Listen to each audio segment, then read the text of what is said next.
Welcome back to another episode of Rock Boys Football. Brent Venables, the Oklahoma Sooners land another commitment coming out of the transfer portal, and former Utah cornerback Jocelyn Malaska. And an interesting story here for a couple of different reasons. One, taking a preferred walk-on offer from Oklahoma, and from what it sounds like, the NIL package will kind of take care of a scholarship. And you take a look at schools, there are a lot of programs that are going this route and saying, how can we add more scholarship quality players to a roster? Giving a guy a preferred walk-on and supplementing that with an NIL package is certainly a way. And that sounds like what's happening here with Oklahoma. And you talk about a guy like Jocelyn Malaska, you're starting to see kind of a type for Oklahoma coming out and what they're looking for in these cornerbacks.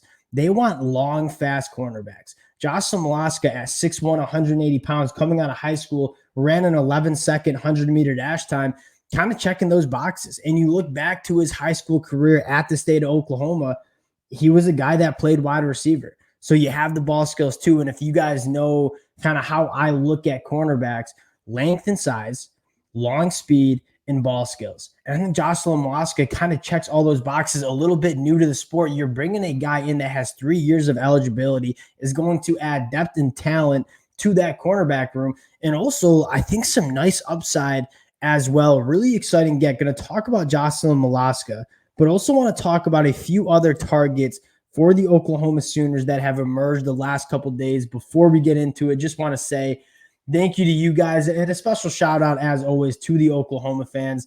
Many of you guys know how much I like talking about this program and what Brent Venables is doing.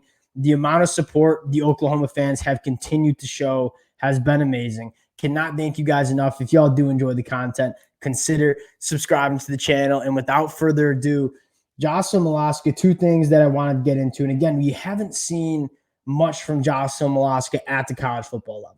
Two things that stick out. One, Utah cornerbacks, I trust in a major way. And Kyle Whittingham and that staff do a phenomenal job developing players. And you're getting a guy in Jocelyn Malaska who spent 2 years at Utah.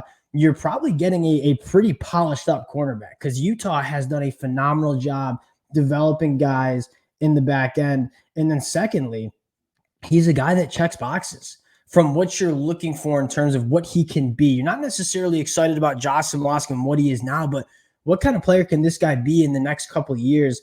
6'1", 180, 11-second 100-meter dash time as a former wide receiver, the frame, the size, the ball skills, all kind of check boxes for a guy like Jocelyn Malaska. And you're adding him to an Oklahoma secondary room that we kind of bet on record saying, I'm really excited about what this group can be in 2024. It has a ton of young talent, but what's the best thing you can do with some young talent is continue to add competition and depth.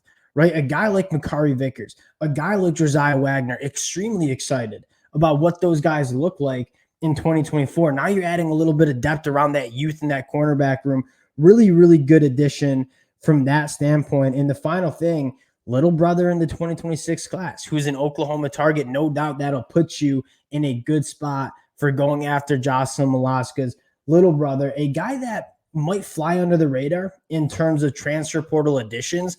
But you look at Oklahoma and Brent Venables in their kind of goal in this transfer portal is just continuing to supplement certain areas of this roster with talent and depth. And I think that cornerback room after that Arizona game kind of emerged as a spot that you want to continue to address.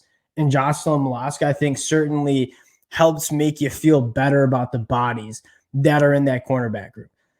Now, what's really exciting for Oklahoma fans is that I think you're looking at a few massive targets that have emerged for Oklahoma out of the transfer portal. The first guy I want to talk about, and a guy that, if you've been rocking with the boys for the last couple of weeks, a name that we've brought up for the Oklahoma Sooners, and that is Lance Hurd. And the last time we talked about Lance Hurd, we talked about him potentially hitting the transfer portal. Well, this morning, he makes it official. He's in the transfer portal.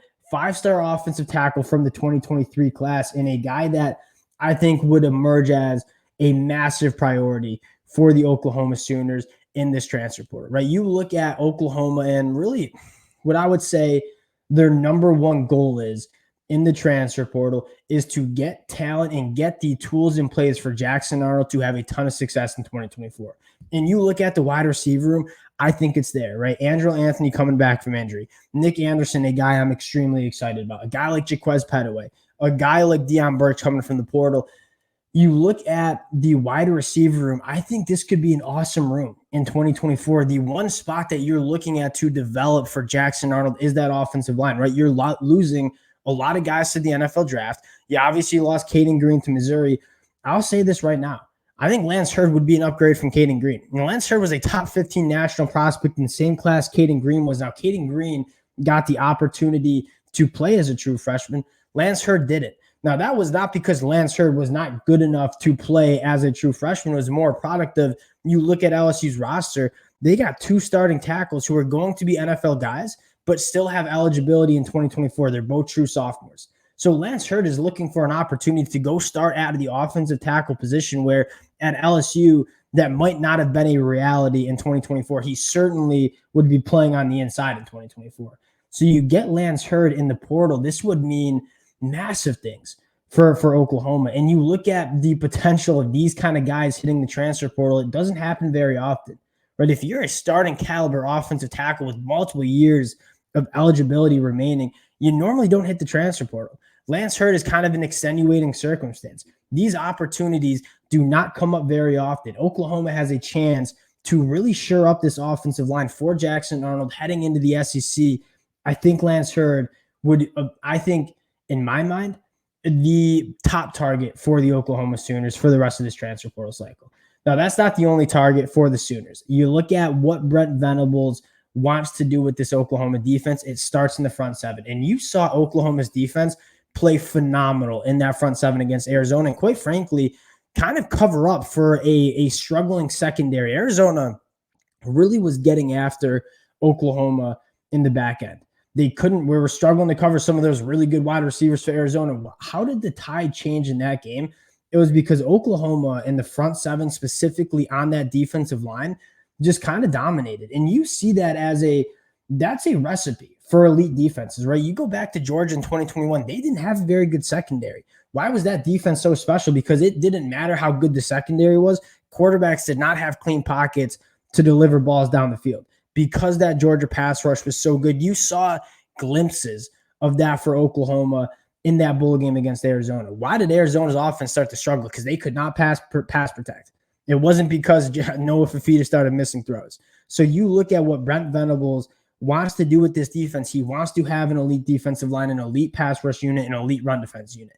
A guy like Nick Skirton taking a visit to Oklahoma, I believe on January 4th, would be a massive get for the Sooners. And as a Michigan fan, I've seen Nick Skirton. I've seen him against our offensive line. I can confirm to the Oklahoma fans, Nick Skirton's a dude, right? The number 8 overall prospect in the transfer portal, according to 24/7 Sports, led the Big Ten with 10.5 sacks, 15 tackles for loss, a 20% pass rush win rate, and 28 run stops to top it off. To kind of give a little bit of a player comp, Rondell Bothroyd and Nick Skirton have very similar measurables and play style, right? Rondell Bothroyd, a heavy-handed edge rusher who's really good in the run game, can collapse pockets.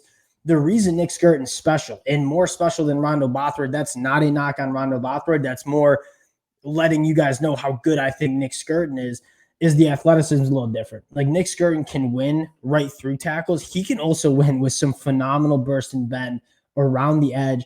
You're looking for a guy that can stop the run on first and second down, then pin his ears back and get after the passer in third and long. The recipe for Oklahoma's defense to have success against Arizona, that's Nick Skirton. I think this would be a massive get, and you add him to just a massive defensive line unit. Not only the talent that you have coming back, but the talent you have coming in.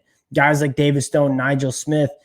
This is an Oklahoma defensive line that's trending in the right direction. Nick Skirton certainly would help that. And the last guy I want to talk about, another edge rusher who I'm a massive fan of, Caden Woolard, coming over from Miami of Ohio, also scheduled to visit with Oklahoma. And it's becoming so clear the recipe for Brent Venables, and that is the defensive line. We want pass rushers. We want a deep, talented defensive line, and Caden Woolard certainly would add to that. What stands out to Caden Woolard is the length. I mean, this guy has, I don't know his exact arm measurements, but when you watch him play in the MAC, I mean, he uses his arms kind of next level. And this is a guy that had 12 tackles for a loss, 9.5 sacks, 42 quarterback hurries in 2023, one of the top pure pass rushers in the transfer portal right now. Oklahoma making a run at him. I'm not sure if Oklahoma gets both Nick Skirtin and Caden Willard, but even if you get one of those guys, you're getting an elite pass rusher. That's just going to be another piece of the puzzle on that Oklahoma defensive line.